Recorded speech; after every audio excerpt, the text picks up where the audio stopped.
Welcome everyone to this conference call for the third quarter of 2022 for Bricknode. This call will be structured a little bit differently than before, because all the details you can obviously read that in the report that we have published this morning. So the most part of this call we will instead spend on explaining what we are doing in the company, what the people are doing, what we are creating, and looking at our products.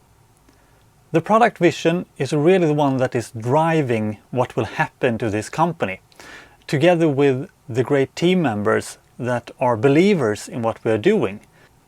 So on this call, we will first talk about the main highlights that we've written about in the report, but we will not go into any deeper details. Then we will move into talking about some of the finances and sales and partnerships. And then we will jump into the product section, where we will talk about all the amazing things that we have done during the past quarter and that we're currently doing that will be extremely important for us going forward. We would like to use these conference calls into being sort of a meeting spot for investors, customers, everyone that have an interest and a stake in Bricknode. And of course also its team members, to see all the awesome things that we have produced during the past quarter and what we're currently doing, and also to gain an understanding of what we are actually enabling by producing the products and the development that we are doing. The main highlights of the report is really, first off, the savings program, which is both a positive and a negative, of course, since we have to let go of quite a lot of fantastic team members that we are hoping to re-engage with in the future as soon as we're in a stronger position. The savings program is on track, and we're continuing to cut on costs and at the same time trying to execute as quickly and efficiently as we can, with also keeping the fire burning, so to speak, and creating great products and improving on what we have. So at this moment we're just finishing the second largest upgrade that we have done in the history of Bricknode. So 2015 we did the biggest upgrade ever when we switched from what we called Bricknode version 1 to Bricknode version 2, where we introduced the whole new transaction hierarchy and the transactional system and account system that we are running on in the core today. During this past quarter, we also reached record number of transactions, orders and trades in the system, so the usage is higher than ever. Having more usage also means that we need to raise our performance on the system, we need to upgrade some functions, we need to continue to delivering value at a higher level than we maybe have had to do before. And all this is obviously also driving cost. And we are seeing a lot of general cost increases happening in the market. But we think that applying general cost increases to all customers just over the board is really a lazy thing to do by a company. So instead we are trying to really analyze what is going on with each customer. Where do they need to get more value? Where do they need more functionality? In what areas do they really need higher performance? So we're analyzing that, we're talking to customers, we're looking at what more can we deliver in what areas. And there we will have to increase prices in some modules. We need to make new versions of modules, we need to upgrade them. But we will never go out and just say that, well, we will increase costs with 10% or 15% or 20% for all customers. I think that is a lazy way of doing it. You're not really engaging with your customers that way, because there's a great difference between what customer A and customer B are doing depending on what their business is. And we need to understand that, and we need to justify whatever cost increases we want to get down the pipe, so it's understandable why it is.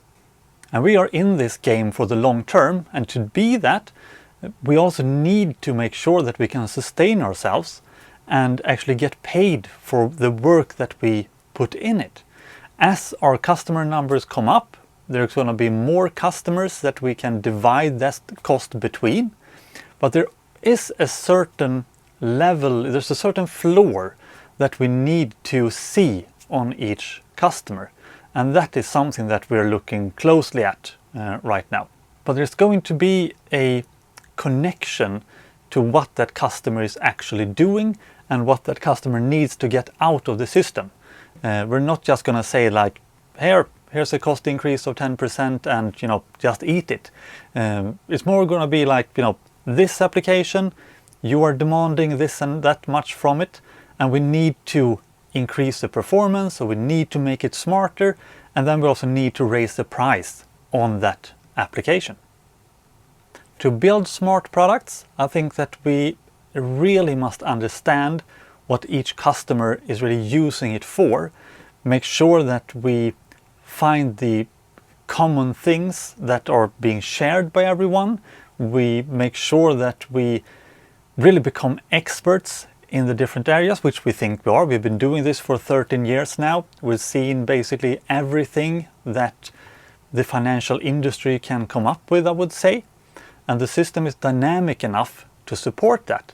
But there are certain areas where you require better user interfaces, higher automation, things like this.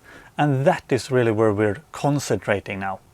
So with those general insights around the main highlights, I'm going to transfer the call over now to Erik, who will continue to talk about the financials, sales and partnerships. Erik? Thank you, Stefan, and hi everyone. My name is Erik Hagelin, co-CEO and CFO in Bricknode, and now we're going to talk about some of the numbers that you will find in the report that we released today. So starting with the revenues. During this quarter, we had just above 4.5 million kroner, which means an increase of 16% compared to the same quarter last year. And the main drivers is, as before, some new customers, but also increased revenues from the existing customers. And that shows that the business model with the combination of fixed fees and volume-based fees really works. And we're also incredibly happy to see, once again, a net revenue retention rate above 100%, 104% to be exact. And that means that the revenues from customers we had in the same quarter last year, so Q3 2021, has increased during Q3 2022. So if that KPI is above 100%, that means that you have a built-in growth in the current customer base, and that is, of course, a very good position to be in. So moving over to the costs, as a result of the savings plan announced on the 1st of August, we have seen reduced costs during Q3. The staffing cost during the quarter was around 6.5 million kroner, which is about 23% lower than during the last quarter, Q2. And the external cost during the quarter was 2.5 million kroner, and that is also lower than during the last quarter with 12.5%. Continuing and looking at the result, so the EBITDA during quarter 3 was minus 4.5 million kroner, and compared to quarter 2 this year, that is an improvement of 2.3 million kroner. And that shows that we are on the right path with increasing our revenues in combination with acting on the savings plan and reducing the costs significantly. So the saving plans includes, as you have seen, both staff and other external costs. And we are seeing some of the effects in this report. And we will see more in the upcoming Q4 report. And if you want to learn more about the financials, please download our financial report on bricknode.com. And with that, I will hand it over to Stefan again. So welcome back to what I think is a really fun part. The part where we get to really look at the products and what the people in the company are really building and achieving. So first off, I would like to explain a little bit about the changes that we have implemented in how we structure this internally. So we really have two sections. We have the wealth section, which concentrates on what we call Bricknode Broker, that product, and the services that we deliver around it. And we have the one called Bricknode Lending, which is the lending application and those services. So those are two very different domains. They are still being supported by the same core, but everything around accounts and transactions is basically the same. But the processes and the other things on top of that is quite different. So there are two sort of layers on top of it, two separate applications basically, supported by the same basic infrastructure. So what we did is that we split up into two teams. We call it the wealth team. They are responsible for Bricknode Broker, the services around there, and everything that goes on within that area, from engineering to customer success, sales, everything really within wealth is centered in that area. And they can really then concentrate on that domain and be real experts on that. And if you're a real expert on something, everything also becomes a lot more fun. The other area is lending, and we call that the lending team. Also a fully functional unit with engineering, customer success, sales, support, everything like that is in a separate lane, so to speak. We're all in Bricknode are working as one unit, of course, so there's not like we are two separate organizations, but we are highly focused on our separate areas, just so we can become experts in it and make sure that we can deliver the best products in the world, basically, within those areas. And we know all the problems that customers are trying to solve, and we can offer really, really great solutions to those problems. So now let's talk about this second largest upgrade in the history of Bricknode. And to explain it from a user perspective, you would really, all the value that we are creating, all the new functions, all the solutions that we're producing, we want to minimize the time it takes from creation to actually reaching the customer, because it's useless if the stuff is just sitting in our code repository in storage waiting for an annual release or a monthly release or whatever to go out. So a while ago within the tech industry, this concept of what is called continuous integration and continuous delivery came into being. And that really means that you have one green button that a programmer or whoever can really just push once the feature is done, when the solution is built and tested. You can just push that button and it will immediately be out in the production environment in a safe and secure manner. This has been very difficult to do with our Bricknode Broker product that we started developing 13 years ago, where this concept was not around. You had to basically copy files from one area to another area at different servers to make that happen, and you had to do a lot of manual testing, and you had to do a lot of onerous work to get things from development to production. In our new applications, this is really integrated from the start, this sort of process. But with Bricknode Broker, we had to adopt it and upgrade it to the new technical infrastructure, basically. And this project started 2 years ago, and we've been working really hard at it. And the last year it really ramped up, because we also wanted to move into a new database structure. We've always been in the cloud, but when it comes to the database side of it, the place where we store all the data, that has also been cloud-based, but we have maintained that cloud ourselves. And that is a lot of work to really make sure that you keep everything up to date, and it's not really what we should do at the core. We should concentrate on the domain where we deliver the application, so we can solve problems for our customers.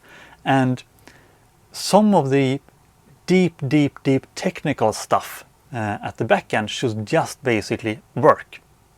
So within this project, where we managed to change the technical infrastructure, we also changed into another database structure called MongoDB Atlas. MongoDB is our main database, and Atlas is a way from MongoDB to actually host it for us in the cloud. So we have done that big upgrade, where we have also then upgraded all the customers, customer by customer, to make sure that everything is working, measuring everything that has happened after the upgrade, and make sure that everything runs seamlessly.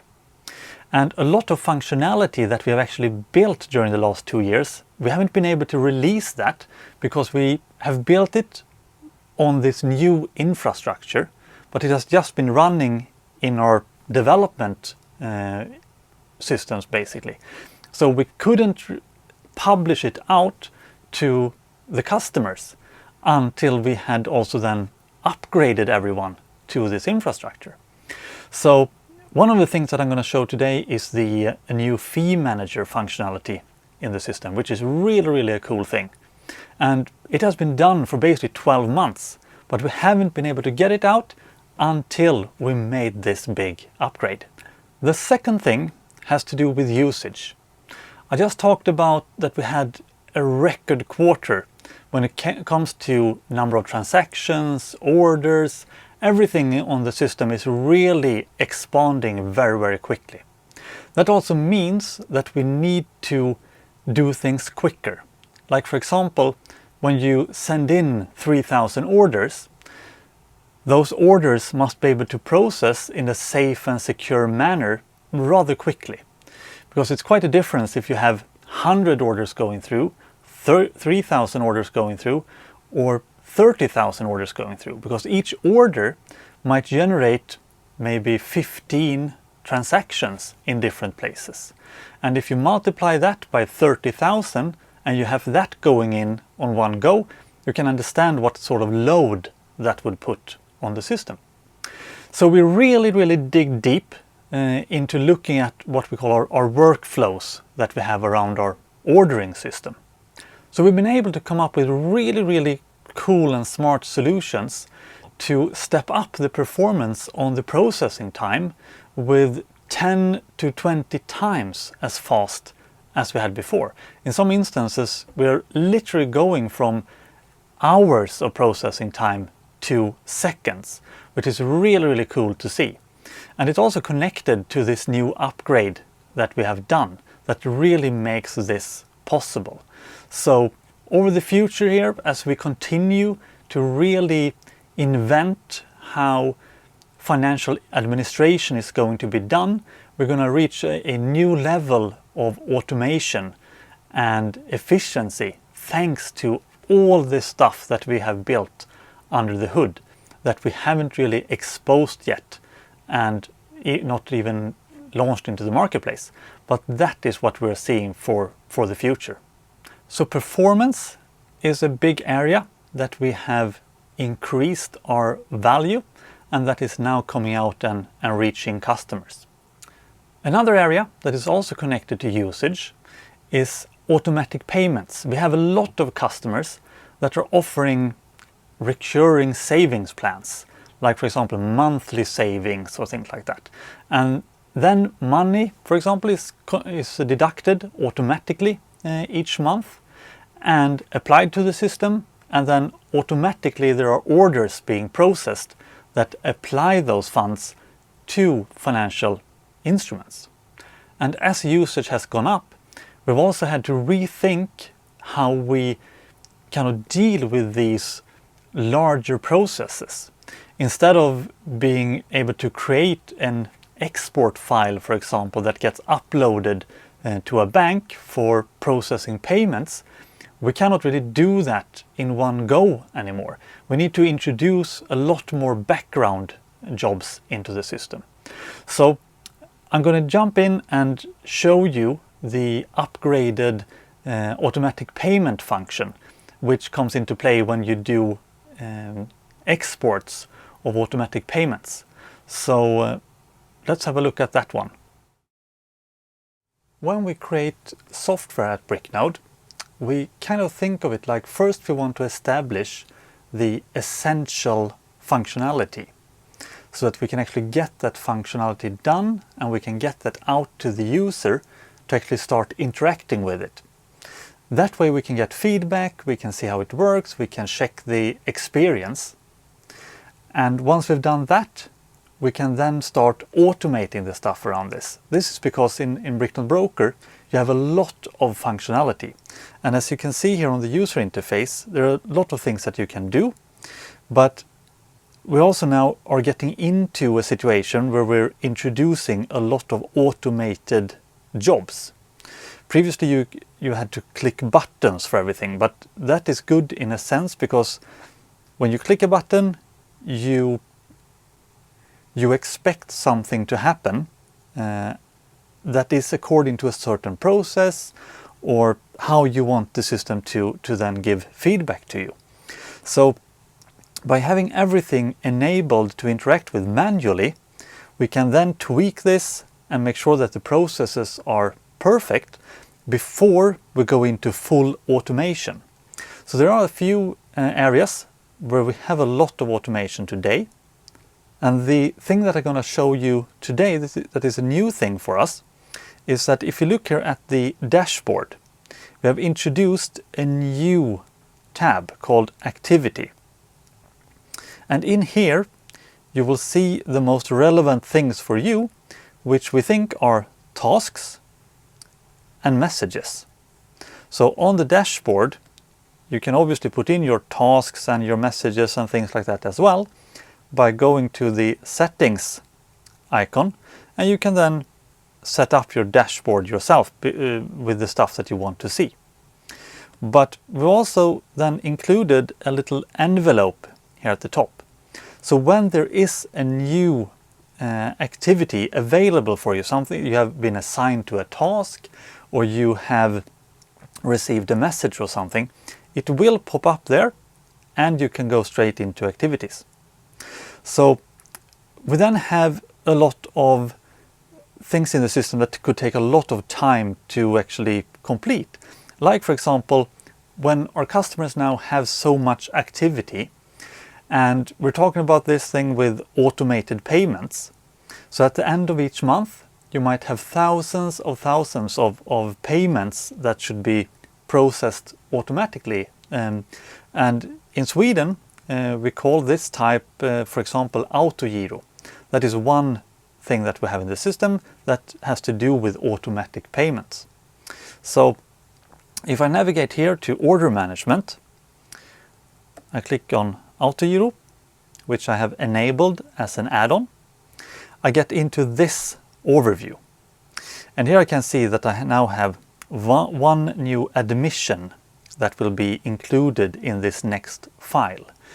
Because autogiro files are then being processed and generated, which our customers then are uploading to their custodians. This could obviously be automated if they have access to an FTP or some other ways of communicating more automatically. But again, we made sure that everything works manually. So you can go into the system, you can create your export, and then you just simply upload that to the interface of your custodian. So historically, we have had this export button here, and you clicked on it, and it generated the file for you and gave you that as a download right in the browser. Now, when there are so many payments, thousands and thousands of them, the processing time for doing this will be longer than it is feasible for you to sit and wait at your interface to just wait for that file to be produced. So we instead introduced a way of doing this automatically as what we call a background job. So when I click on this export button, I will get this dialog where I can select what file extension I want to use, and then I simply click confirm. Then the job is created and I see a processing bar here. I can go then away from this screen, I can do something else, and when the processing is done, it will automatically create a task for me that the file is available. So I will get a message saying that the export is done successfully, and I will get a log down here, I will get my file here, but I will also, in the dashboard, I will see a new task being created, and I'm also going to see this message here at the top. So it will then be present in the activity screen. And here I can go to this task. I get all the details around it, and I can also reassign the task if I want to. I can assign it to one of my colleagues. I can set priority on it, the due dates, or write a message, or whatever I would like to do. So this really takes the task management part of Bricknode Broker into a whole new sort of usage, where we can work with these background jobs and you get automatic notifications of what you should do. And you don't have to stay at different pages and watch them until things are produced. So then I simply just set it to done, and that notification is gone and it's finished. So this is now just been produced by us to introduce all these background jobs and to automatically work with your tasks in this manner, in a whole new way than we've done before. So we really hope that this will help ease the collaboration on the back office desks and introduce a new way of working with these processes and speed up the multitasking and how many different back office administrators can work in conjunction, so to speak, where they actually can do a lot of things without sitting and waiting for the stuff. So that is coming out in the next release. So it's a little preview for what is coming, and it also increases the performance quite a bit. So I think that was helpful to have a look at those capabilities that are now coming out in the next release. Next up, we're going to have a look at the real big thing that we are releasing within short, and that is the fee management application or fee management functionality within Bricknode Broker. We've always had a need to be able to set up recurring fees in different manners.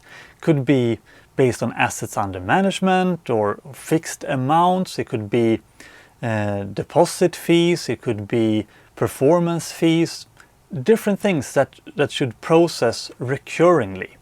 I usually talk about, internally I talk about event-based fees and recurring fees. So event-based fees are stuff that happens as some event happens in the system. For example, you make a trade, you also charge commission, and that should happen right away. But you then have these recurring fees that you want to trigger each month, each day, each year, each quarter, depending on what sort of agreement you have with your customers. So we went back and looked at what other applications are out there that does this really good. So we really like the way you use Outlook when you look at the Outlook calendar. And Outlook on Mac, for example, has a very dynamic and great way of setting up recurrence, where you very easily can define a few properties in a sort of hierarchy, and by doing it that way you can actually come up with any type of recurrence schedule that you can think of. There's no limitations at all, because you don't want to put in a function where you are limited to maybe a monthly thing or a annual thing, or you need to have a lot of choice, and you shouldn't have to program every type of choice in there. It should have a framework for recurrence. So we looked at Outlook for Mac. We did the same thing for Bricknode Broker, and we came up with the whole structure where you can manage your recurring fee schedules. You can then obviously have full control over when those fees are being triggered. You can manage them after the fact. You have full audit on it, so you can see why they're triggered, the calculations behind them, and you get everything into this fee management system. So let me jump over and show you how this actually looks and works in the system. And now it's time for the thing that many of you have been waiting for a long time, namely our new fee management module. And I'm going to show you here on my screen. If you activate this new fee management module that we are soon to release, you will see a section here on the top called Fee Management. So there you have two sections. One called Account Fees, which is a brand new section. And then you have Instrument Fees. For a long time we've had support for what we call kind of event-based fees, or commissions and things that get charged based on a trade, with the discount groups and fee categories and things like that. But we've never really had a true native way in the system where you can actually take care of the recurring stuff or the one-time fees based on other things than just trades. So I will start by navigating into a customer here, and we can see how we can now add on these account-based fees. So by going to the account, I go to the action menu, and there I now have a new option called Create Fee. Here I can then select the fee type, and from the start we're supporting then fixed amounts, assets under management fees, performance fees, and deposit fees. So if we look at the fixed amount, that is very, very simple. We can set that this fee should be active or not on this account. We can select if we should use what we call sell to cover. So if there is not enough cash in the account to cover the fees, you can select if the system should automatically sell off certain assets. If we select missing cash, then it will use what cash is in the account, and then it will sell assets to cover the rest. If you select all fee, then it will simply sell off from assets what it needs to cover the fee, or none, and then you risk that the account will not be able to actually pay the fee when it should process. You can select in whatever currency you want the fee to be charged, and you can put in an amount and then a comment if you wish. Another type is assets under management. Here is the same sort of idea around status and sell to cover, and then the currencies that you can put in. Then you can put in a percentage term, how much fees should be charged, and you can also select the day count convention, 3360, 3365, actual 360, and so on, depending on what you have in agreement with your customers. The performance fee, that one is based on the high water mark, and you can select here if it should only be based on positions, or if you want to include the performance fees in the high water mark or not, depending on what you have in agreement with your customers. And the last one is the deposit fee, which is also a fee that will be then linked to deposits that are made. So let's go back and just look at the fixed amount and put in 100 kroner here. The next step is what I've been talking about previously in this call. And here you have the frequency. So here you can select either one time, a day recurrence, week, month or year. And this is really what we have gotten from looking at how they did in Outlook when you schedule your calendars. So if I select day, for example, I will get more options. I have a start date. I can put in an end date if I want to. Or I can have this run until further notice. And I can select how many recurrences I would like to have. And it also sets a frequency interval. So if I select 2, 3, 4, 5, 6, 7 and so on, that means that if I select 2, it will be every other day, every 2 days starting on this day. If I instead go with week, I can select that I want it to process every week, or 2 means every other week and so on. And on which weekdays, Mondays, Tuesdays, Wednesdays and so on. If I go with month, then I get other options. Same thing here, the day of month, the day type. I could select instead that I want it to be a weekday, weekend day, a certain day of the week, and so on. Or I can select the first day of the month, second, third, fourth, last. And finally, I can go on an annual schedule.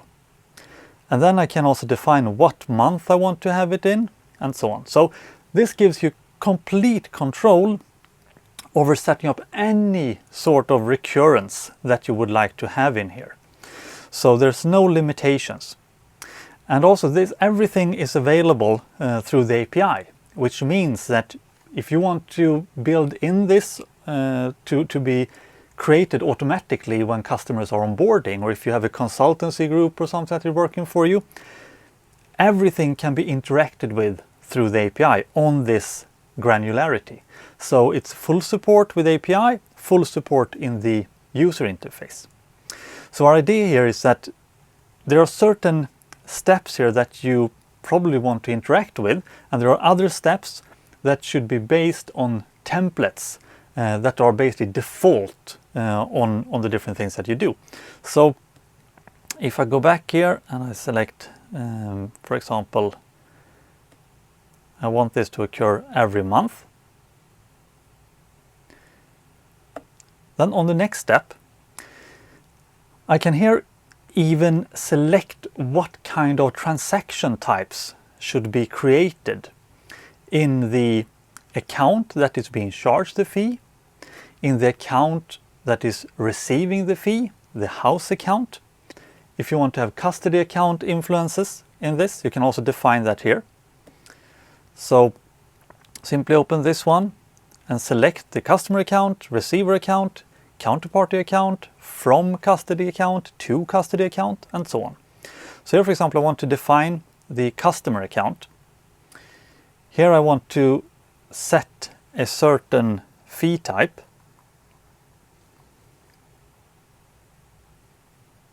So I take a fee type for the trade dimension, and it will automatically put in the settle dimension. And I can also define separate transactions for separate transaction types for if the transactions are going out, if it's a charge, or if it's coming in. So here I can just simply set it to out or in. Now I should define what transaction type to use on the receiver account. So simply click confirm. Now I can select the receiver account, and you will see here that I will also then be able to select one of my house accounts. So I will here go to the fee account on the house, and it will have reversed the direction because the fee account on the house will receive this fee. So the direction will be in. And I can also decide if all of those fees should go into this house account. This means that I might want to have 50% going into my house account, and I want 50% to go right into a financial advisor's account, maybe a partner to me. So I can define that whole structure in here and never have to think about how to do this anymore. It will just process automatically. So let's put it up like that. Click confirm. Then we have all of them defined for us. I can then go to information and I can see a summary of what will happen here.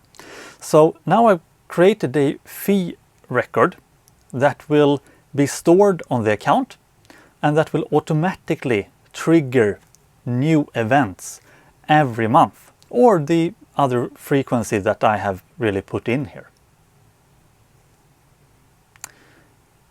So if I go up to fee management, I can go to fees. And here I can now see all my fee records that I've put up. So I can filter on those, I can go and search for different ones. I can expand them to see what I have defined in here. I can see what actually have been deducted over time. Every transaction that is related to this will be logged and stored in here. And I can go in and edit the fee schedule if I wish. So this is an incredibly powerful way of working with account fees and setting up different structures. And for the release, we're also going to include different templating. So you don't need to define everything like this yourself, and you can set up new templates.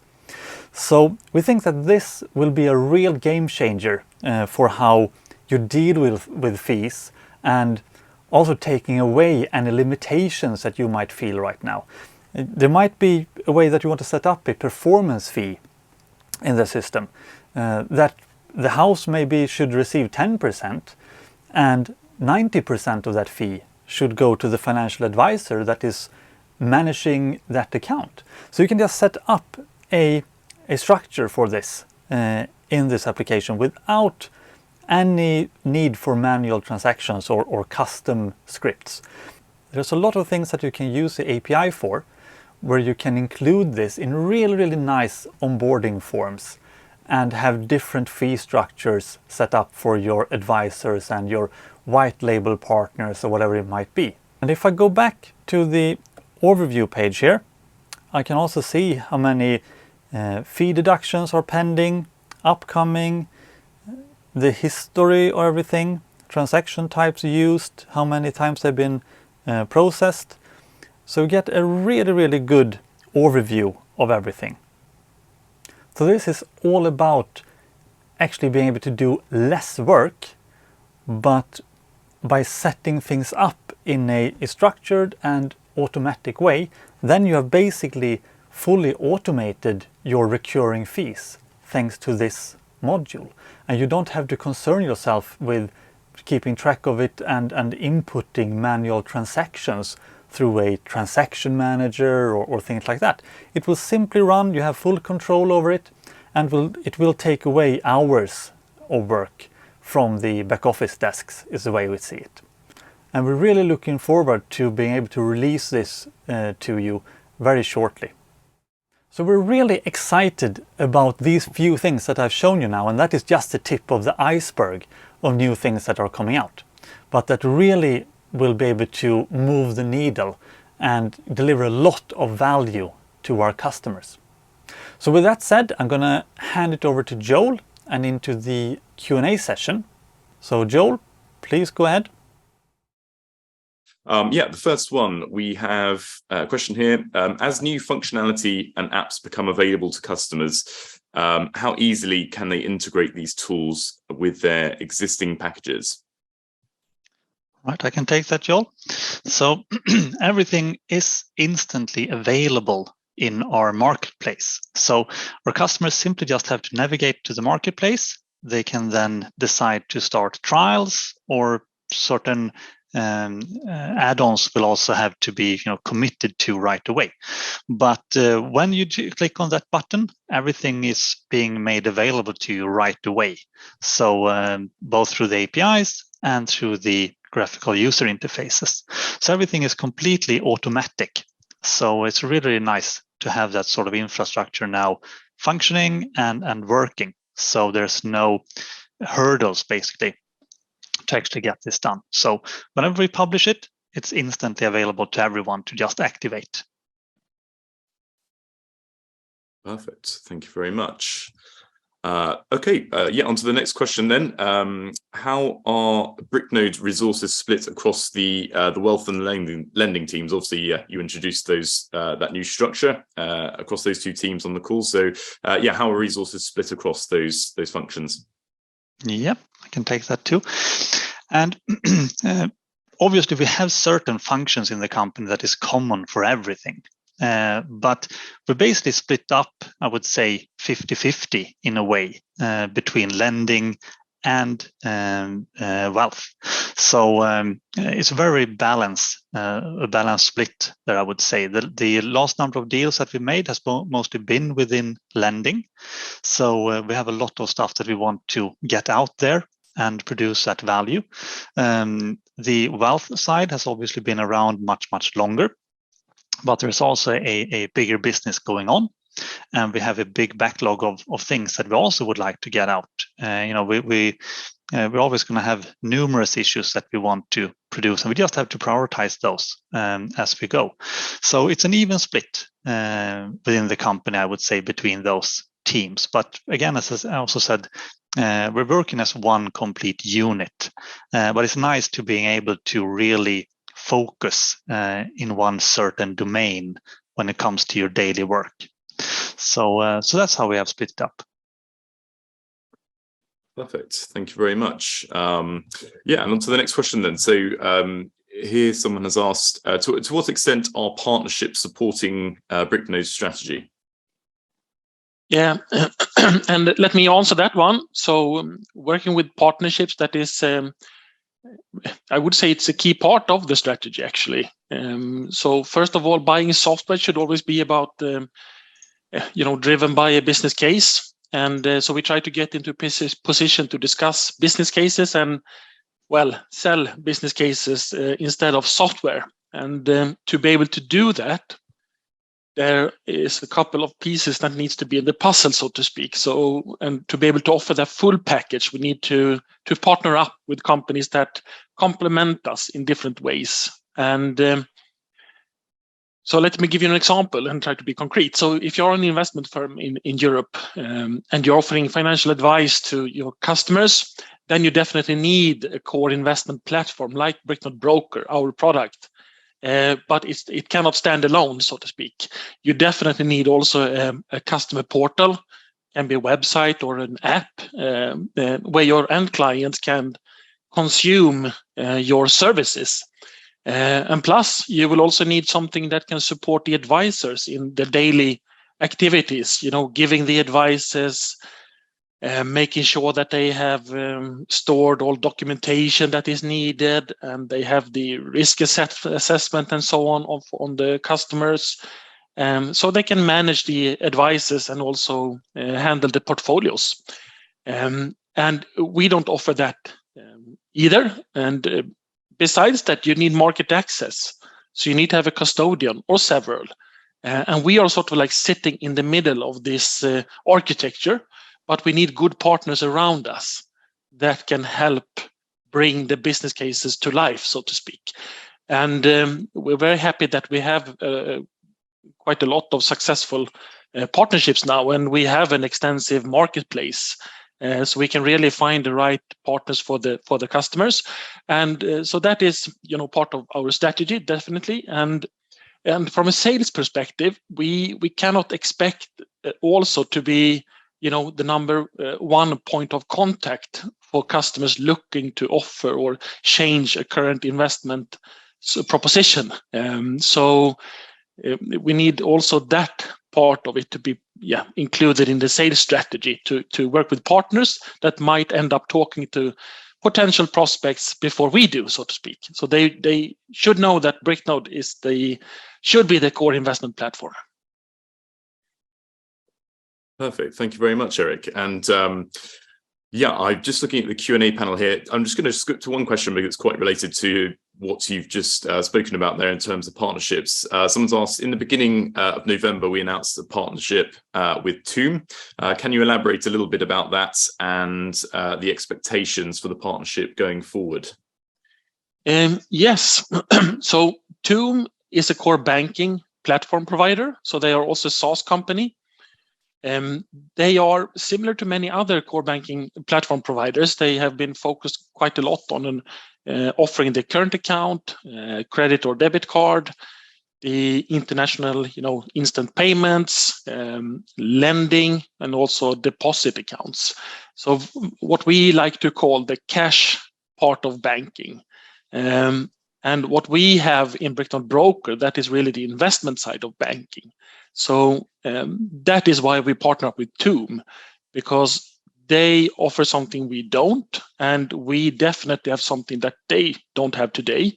So we can tap into Toom's network, and they have been targeting, I would say, tier 2 and tier 3 banks the last couple of years, and they have a lot of customers in that segment.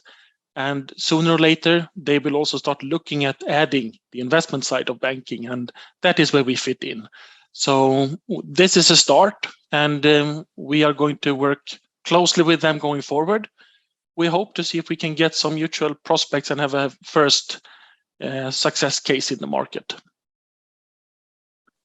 Fantastic. Thank you very much, Erik. And then just coming on to the next question, we've had one relating to some of the product demonstrations that Stefan gave earlier. So will there be API support for the new fee manager? Yeah, sure.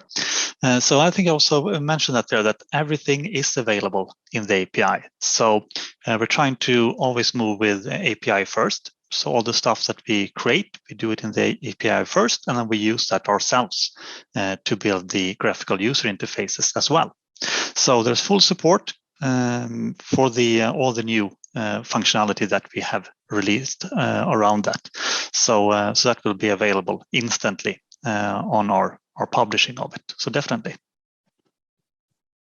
Perfect. Okay, that's great. Thank you very much, Stefan. Well, I think I'm just looking at our Q&A panel here. I think that's covered all of the questions that have come in live during the session. So all that remains then from me is to say thank you very much for everyone that has joined this morning's presentation and to all those that have asked questions. If there is something that comes up after this call today, by all means submit any other questions, comments or thoughts you have. You can send those into info@bricknode.com. We'll make sure those get to the right person. And then just finally to close, a reminder to everybody on the call that this session has been recorded and the recording will be made available via the bricknode.com website in the investor relations section of the site. So if you'd like to watch back any of the content or questions from today, you'll be able to do that. And that recording should be up a bit later today in the next few hours. Thank you very much again to Stefan and Erik for hosting this morning's call and answering all the questions. And thank you very much to everyone who has joined to tune in today. Thank you. Have a good day. Thank you. Thanks. Bye-bye.